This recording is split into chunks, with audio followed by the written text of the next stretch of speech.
നമസ്കാരം. Speaker M Shamseer myth പരാമർശം നടത്തിയ ഗണേശൻ, അതായത് സാക്ഷാൽ ശ്രീ ഗണപതി ഭഗവാൻ, ആ ഗണപതി ഭഗവാനെ കുറിച്ച് പറഞ്ഞ വാക്കുകളിലെ വിവാദം അവസാനിപ്പിക്കുന്നതിന് മുമ്പ്, അല്ലെങ്കിൽ അത് അവസാനിക്കുന്നതിന് മുമ്പ് തന്നെ മറ്റൊരു വിവാദം കൂടി ഉണ്ടായിട്ടുണ്ട്. ആ വിവാദം എന്ന് പറയപ്പെടുന്നത് പറയാതിരിക്കാൻ കഴിയാത്തത് കൊണ്ടാണ് ഞാൻ ഇങ്ങനൊരു വീഡിയോ ചെയ്യാമെന്ന് കരുതിയത്. കാരണം മറ്റൊന്നുമല്ല, ഉണ്ണി മുകുന്ദനുമായി ബന്ധപ്പെട്ട് വരുന്ന ഒരു വിഷയമാണ്. അതായത് മൂവി സ്ട്രീറ്റ് എന്ന് പറയപ്പെടുന്ന ഒരു ഫേസ്ബുക്ക് പോസ്റ്റിനകത്ത് മഹേഷ് രാജൻ ചെയ്തിരിക്കുന്ന ഒരു പോസ്റ്റാണ്. ആ പോസ്റ്റ് ഇങ്ങനെയാണ്: മല്ലു സിംഗ് അല്ലാതെ മലയാളത്തിൽ മറ്റൊരു ഹിറ്റ് ഇല്ലാതിരുന്ന അഭിനയത്തിൻ്റെ കാര്യം പറയാനാണെങ്കിൽ ഒരു ആംഗ്രി യങ് മാൻ ആറ്റിറ്റ്യൂഡ് മാത്രമുള്ള ഉണ്ണി മുകുന്ദൻ തൻ്റെ കരിയർ ഗ്രോത്ത് ഉണ്ടാക്കാൻ കണ്ടുപിടിച്ച എളുപ്പമാർഗമാണ് ഹിന്ദുത്വ രാഷ്ട്രീയത്തെയും അതിൻ്റെ അണികളെയും സുഖിപ്പിക്കുക എന്നത്. പതിയെ ഹിന്ദുത്വ രാഷ്ട്രീയത്തിൻ്റെ മലയാള സിനിമയുടെ മുഖമായി ഉണ്ണി മുകുന്ദൻ മാറിക്കൊണ്ടിരിക്കുകയാണ് എന്ന് പറയാം. മാളികപ്പുറം ഒരു ബിലോ ആവറേജ് സീരിയൽ ലെവൽ പടമായിരുന്നിട്ട് കൂടി ഹിറ്റാവാൻ കാരണം ഭക്തി എന്ന ലൈനിൽ മാർക്കറ്റ് ചെയ്തത് കൊണ്ടായിരുന്നു എന്നുള്ളതാണ്. അടുത്തത് ജയ് ഗണേഷാണ്.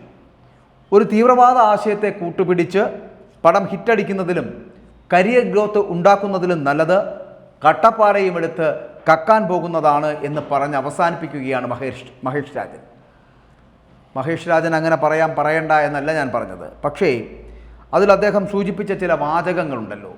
അതായത് ഈ ഉണ്ണി മുകുന്ദൻ എന്ന നടന് അദ്ദേഹത്തിൻ്റെ ഗ്രോത്ത് ഉണ്ടാക്കുന്നതിന്, കരിയർ ഗ്രോത്ത് ഉണ്ടാക്കാൻ വേണ്ടി അദ്ദേഹം കണ്ടുപിടിച്ച എളുപ്പമാർഗമെന്ന് പറയപ്പെടുന്നത് ഹിന്ദുത്വ രാഷ്ട്രീയത്തെയും അതിൻ്റെ അണികളെയും സുഖിപ്പിക്കുക എന്നുള്ളതാണ്. പതിയെ ഹിന്ദുത്വ രാഷ്ട്രീയത്തിൻ്റെ മുഖമായി, മലയാള സിനിമയുടെ മുഖമായി ഉണ്ണി മുകുന്ദൻ മാറുകയായിരുന്നുവെന്ന്. ഒരു സീരിയൽ ലെവൽ മാത്രം നിലവാരമുള്ള ഒരു സിനിമയെക്കുറിച്ച്, അതായത് മാളികപ്പുറം എന്നുള്ള സിനിമയെക്കുറിച്ച് അദ്ദേഹം പറഞ്ഞതാണ്. ഒരു ബിലോ ആവറേജ് സീരിയൽ ലെവൽ പടം മാത്രമായിരുന്ന ഈ മാളികപ്പുറം എന്ന് പറയപ്പെടുന്ന ഒരു സിനിമ, അത് ഹിറ്റാവാൻ കാരണമെന്ന് പറയപ്പെടുന്നത് ഭക്തി എന്ന ലൈനിൽ അതിനെ മാർക്കറ്റ് ചെയ്തത് എന്നാണ്. അവിടെ തെറ്റി. ഭക്തി എന്ന ലൈനിൽ എത്രയോ സിനിമകൾ വന്നു. അതെല്ലാം പൂർണ്ണമായിട്ടും ശരിയായിരുന്നുവെന്നോ തെറ്റായിരുന്നുവെന്നോ അഭിപ്രായമില്ല. പക്ഷേ അവിടെ അങ്ങനെ ഭക്തിയെ വിറ്റ് കാശാക്കാൻ പറ്റുന്ന തരത്തിലേക്ക് വലിയ മാറ്റങ്ങളൊന്നും ഉണ്ടാക്കാൻ കഴിഞ്ഞതായി നമുക്കാർക്കും അറിയില്ല. പക്ഷെ താങ്കൾ ഈ പറയുന്ന കാരണം അത് ഉണ്ണി മുകുന്ദനെതിരെ ആയതുകൊണ്ടും അത് ഹിന്ദുത്വ രാഷ്ട്രീയത്തെക്കുറിച്ചായതുകൊണ്ടും നമുക്ക് പറയാതെ പോകാൻ കഴിയുന്നില്ല. ഈ അയ്യപ്പനെക്കുറിച്ച് വന്നപ്പോൾ നമുക്കറിയാമല്ലോ, ശബരിമലയുമായി ബന്ധപ്പെട്ട് വരുന്ന വിഷയങ്ങൾ 2018 മുതൽ ഇങ്ങോട്ട് ഇവിടെ കൈകാര്യം ചെയ്ത രീതി, ഇവിടുത്തെ ഇടതുപക്ഷ ജനാധിപത്യ മുന്നണി സർക്കാർ സ്ത്രീകളെ ശബരിമലയിൽ കയറ്റിയേ അടങ്ങൂ എന്ന് ശപഥമെടുത്തു വന്ന നാളുകളൊക്കെ നമ്മുടെ കേരളത്തിലെ എല്ലാ ഭക്തജനങ്ങൾക്കും ഹിന്ദു വിശ്വാസികൾക്കും ഓർമ്മയുള്ളതാണ്. അന്ന് RSSും യുവമോർച്ചയും അടക്കം, BJP അടക്കം, നായർ സർവീസ് സൊസൈറ്റി അടക്കം, NSS സംഘടനകൾ അടക്കം അതിനെതിരെ ഇവിടെ പടപൊരുതുകയും ചെയ്തു, വിപ്ലവം നടത്തുകയും ചെയ്തു. അതൊക്കെ ചരിത്രത്തിൻ്റെ ഭാഗമാണ്, മറന്നു കാണില്ല.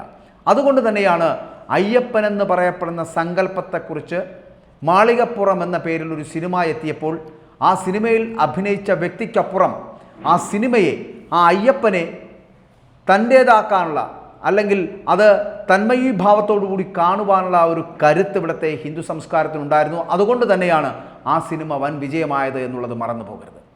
അല്ലാതെ അതിനെ മാർക്കറ്റ് ചെയ്യുക എന്നൊരു ലക്ഷ്യം മാത്രമല്ലായിരുന്നു. ഇവിടെ ഉണരുന്ന ഒരു സംസ്കാരമുണ്ട് എന്നുള്ള കാര്യം ആരും മറന്നു പോകരുത്. ഒളിഞ്ഞിരിക്കുന്ന, അല്ലെങ്കിൽ ഉണർത്തിവിടാൻ കഴിയാത്ത വണ്ണം എല്ലാവരുടെയും മനസ്സുകളിലുള്ളൊരു ചിന്തയും സംസ്കാരവും ഹിന്ദുവിനുണ്ട് എന്നുള്ള കാര്യവും ആരും മറന്നു പോകരുത്. അതിനെ പക്ഷേ ഉണർത്തിയെടുക്കാതെ, അതിനെ ഈ തരത്തിൽ വലിയ വർഗീയ മേഖലകളിലേക്കൊന്നും കൊണ്ടുപോകാതെ, അതിനെ സടകുടഞ്ഞെണീപ്പിക്കാതെ നിർത്തുന്ന ഒരു സംവിധാനങ്ങൾ നമ്മുടെ നാട്ടിലുണ്ട്. അത് ഈ പറയുന്ന ഹിന്ദുത്വ സംസ്കാരത്തിന് കൂട്ടായി നിൽക്കുന്ന പല സംഘടനകളാകാം, ചിലപ്പോൾ RSS ആകാം, അല്ലെങ്കിൽ ഈ പറയുന്ന യുവമോർച്ചയാകാം, ഒപ്പം തന്നെ BJPയും ആകാം. അവർക്കെല്ലാം ചിലപ്പോൾ ഒരു ഹിന്ദു പാരമ്പര്യമോ ആ സംഘടനകളുമായി കൂടുതൽ അടുപ്പമൊക്കെ ഉണ്ടായേക്കാം. എന്ന് പറഞ്ഞുകൊണ്ട് അത് ഹിന്ദുവിൻ്റെ മാത്രമാണ് എന്ന് പറഞ്ഞു പോകേണ്ട ആവശ്യമില്ല. ഉണ്ണി മുകുന്ദൻ എന്ന് പറയപ്പെടുന്ന ഒരു പൊതു സംവിധാനമാണ്, പൊതു സ്വത്താണ്. കാരണം അദ്ദേഹം പബ്ലിക്കിലേക്ക് കൂടുതൽ ഇറങ്ങുമ്പോൾ ഒരു നടനാണ്.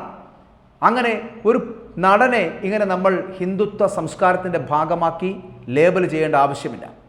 അദ്ദേഹം മാളികപ്പുറം എന്നുള്ള സിനിമ ചെയ്തു. അത് ഞാൻ ആദ്യം സൂചിപ്പിച്ചതുപോലെ 2018 മുതൽ ഇവിടുത്തെ ഭക്തജനങ്ങൾ, അല്ലെങ്കിൽ ഹിന്ദുക്കൾ അടങ്ങിയവർ മനസ്സിൽ കൊണ്ടു നടന്ന കുറേ വികാരങ്ങളുണ്ടായിരുന്നു, അവരുടെ വേദനകളുണ്ടായിരുന്നു.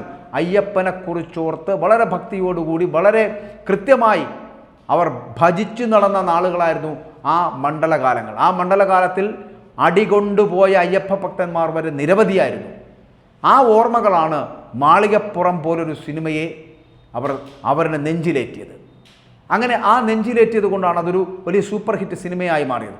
അതിൽ അഭിനയിച്ച ഉണ്ണി മുകുന്ദൻ എന്ന് പറയപ്പെടുന്ന നടൻ ആ കഥാപാത്രമായി മാറിയപ്പോൾ അതിനെ ചിലപ്പോൾ ജനങ്ങൾ രണ്ട് കൈ നീട്ടി സ്വീകരിച്ചിട്ടുമുണ്ടാകാം. അതുകൊണ്ട് അദ്ദേഹം ഹിന്ദു രാഷ്ട്രീയത്തിൻ്റെ വക്താവാണ് എന്ന് പറഞ്ഞു വെക്കേണ്ട ആവശ്യമില്ല. അതുകൊണ്ട് അദ്ദേഹത്തിന് ഇനിയൊരു സിനിമ അത്തരത്തിൽ ഉണ്ടാക്കിക്കൂടാ എന്നുമില്ല. ഇവിടെ ഞാൻ ആദ്യം സൂചിപ്പിച്ച പോലെ ഗണപതിയെ മിത്ത് എന്ന് പറഞ്ഞ് അധിക്ഷേപിച്ചവർ ഉണ്ടായിരുന്നു. ആ അധിക്ഷേപത്തിൻ്റെ പാരമ്യത്തിൽ നിൽക്കുമ്പോൾ തന്നെ അതിൽ നിന്ന് നമ്മളൊന്ന് മാറി ചിന്തിക്കാൻ തുടങ്ങുന്ന ഒരു കാലഘട്ടത്തിലേക്ക് എത്തപ്പെടുമ്പോൾ ഒരു സിനിമ കൂടി എത്തിയാൽ എന്താണ് ഇവിടുത്തെ മറ്റു പലർക്കും ഇങ്ങനെ ചൊറിച്ചിലുണ്ടാകാൻ കാരണം? ജയ് ഗണേഷ് എന്ന് പറഞ്ഞൊരു സിനിമയുമായി ഉണ്ണി മുകുന്ദൻ എത്തുന്നു. അങ്ങനെ ഒരു സിനിമ ചെയ്യാൻ അദ്ദേഹത്തിന് കഴിയില്ലേ? അങ്ങനെ ചെയ്തുകൂടെ? ജയ് ഗണേഷ് എന്ന് പറയപ്പെടുന്ന സിനിമ വരുമ്പോൾ എന്താണ് ഇത്ര ചൊറിച്ചിലുണ്ടാകുന്നത്? അതും അദ്ദേഹം ചെയ്യട്ടെ. അത് ഹിന്ദു സംസ്കാരത്തിൻ്റെ ഭാഗമായതുകൊണ്ട് ഉണ്ണി മുകുന്ദൻ എന്ന് പറയപ്പെടുന്ന വ്യക്തിയായതുകൊണ്ടും അദ്ദേഹത്തിന് ചെയ്തുകൂടാ എന്നുണ്ടോ? അങ്ങനെയാണെങ്കിൽ ഈ ഹിന്ദു നാമധാരികളല്ലാത്ത എത്രയോ ആൾക്കാർ, മറ്റു മതങ്ങളിൽപ്പെട്ടവർ ഹിന്ദുവിൻ്റെ വേഷം എത്ര വട്ടം ചെയ്തിരിക്കുന്നു? രണ്ട് കൈ നീട്ടി ഇവിടുത്തെ ജനങ്ങൾ സ്വീകരിച്ചിരിക്കുന്നു. അതൊന്നും ആരും അറിയുന്നില്ലേ? അതിനെ കലയായിട്ടാണ് ജനങ്ങൾ കാണുന്നത്. കേരളത്തിലെ സംസ്കാരമുള്ളവർ, സാംസ്കാരിക കേരളത്തിൽ അങ്ങനെ ഹിന്ദു മുസ്ലിം വർഗീയതയോ അല്ലെങ്കിൽ ഹിന്ദു മുസ്ലിം ക്രിസ്ത്യൻ എന്നുള്ള വിഭാഗീയത ഒന്നുമില്ല. അങ്ങനെ വിഭജിച്ച് കാണുന്ന സംസ്കാരവുമില്ല. അതുകൊണ്ട് തന്നെ ഉണ്ണി മുകുന്ദൻ എന്ന് പറയപ്പെടുന്നത് ഒരു ഹിന്ദുവായതുകൊണ്ടും അദ്ദേഹം ഒരു ഹിന്ദുവിനെ ആശ്രയിക്കുന്ന തരത്തിലുള്ള ആ മതത്തിൽപ്പെട്ട ഒരു ദൈവത്തിൻ്റെ പേര് പറഞ്ഞൊരു സിനിമ നിർമ്മിക്കുന്നത് കൊണ്ടും അദ്ദേഹത്തിന് എങ്ങനെ ഒറ്റുകൊടുക്കേണ്ട ആവശ്യമുണ്ടോ? ഒറ്റപ്പെടുത്തേണ്ട ആവശ്യമുണ്ടോ? ഇനി ഒറ്റപ്പെടുത്തിയാൽ പോലും ഞാൻ ആദ്യം സൂചിപ്പിച്ചതുപോലെ മാളികപ്പുറം പോലൊരു സിനിമയെ നെഞ്ചിലേറ്റാൻ കഴിയുന്ന വലിയ സംസ്കാരമുള്ള ഒരു വിഭാഗം ഹിന്ദുക്കൾ ഇവിടെ ഉണ്ട്, അല്ലെങ്കിൽ വിശ്വാസികളുണ്ട്. ആ വിശ്വാസികൾ അതിനെ എങ്ങനെയാണോ നെഞ്ചിലേറ്റിയത് അതിൽ നിന്നും ഒരുപടി മുകളിലായിരിക്കും ജയ് ഗണേഷ് എന്ന് പറയപ്പെടുന്ന സിനിമയെ സ്വീകരിക്കുകയും അതിനെ നെഞ്ചിലേറ്റുകയും ചെയ്യുക. വെറുതെ അനാവശ്യ വിവാദങ്ങൾ ഉണ്ടാക്കി ഒരു സിനിമയെയും ഒരു കലാരൂപത്തെയും ഇങ്ങനെ തള്ളിക്കളയരുത്, തകർത്ത് കളയരുത്. അത് ഒന്നിനും ആർക്കും ഭൂഷണമാവില്ല. വലിയ ചിന്തകളോടുകൂടി എത്തുന്നു എന്ന് പറയപ്പെടുന്ന സിനിമയാണോ, അല്ലെങ്കിൽ അതിനകത്ത് രാഷ്ട്രീയമുണ്ടോ, അല്ലെങ്കിൽ തീവ്രവാദ ബന്ധങ്ങളുണ്ടോ, സ്ഫോടന പരമ്പരകളുണ്ടോ, നമുക്കൊന്നും അറിയില്ല. ആ സിനിമ ഇറങ്ങിയതിന് ശേഷം മാത്രം അറിയാവുന്ന കാര്യങ്ങളാണ്. അല്ലെങ്കിൽ അതിൻ്റെ ഏതെങ്കിലും ഒരു സൈഡിൽ ഒരു ഓൺലൈൻ വായിച്ചതിന് ശേഷം അതിലിങ്ങനെയാണ് എന്ന് നമുക്കൊരിക്കലും പ്രതിപാദിക്കാൻ കഴിയില്ല. അതിന് നമുക്കൊരിക്കലും ഇങ്ങനെ പറയാനും കഴിയില്ല ആ സിനിമ ഒരു സ്ഫോടന പരമ്പരയുള്ളതാണ് അല്ലെങ്കിൽ ഒരു കലാപശ്രമം ഉള്ളതാണ് എന്നൊന്നും പറയാൻ കഴിയില്ല. സിനിമ വരട്ടെ, സിനിമ വന്ന് ജനങ്ങൾ കാണട്ടെ. സ്വീകരിക്കുവാൻ കഴിയുന്നതാണെങ്കിൽ രണ്ട് കൈ നീട്ടി സ്വീകരിക്കുന്ന മനസ്സുള്ളവരാണ് മലയാളികൾ എന്നുള്ള കാര്യം മറന്നു പോകരുത്, ഈ എഴുതിയ മഹേഷ് രാജൻ അടക്കം.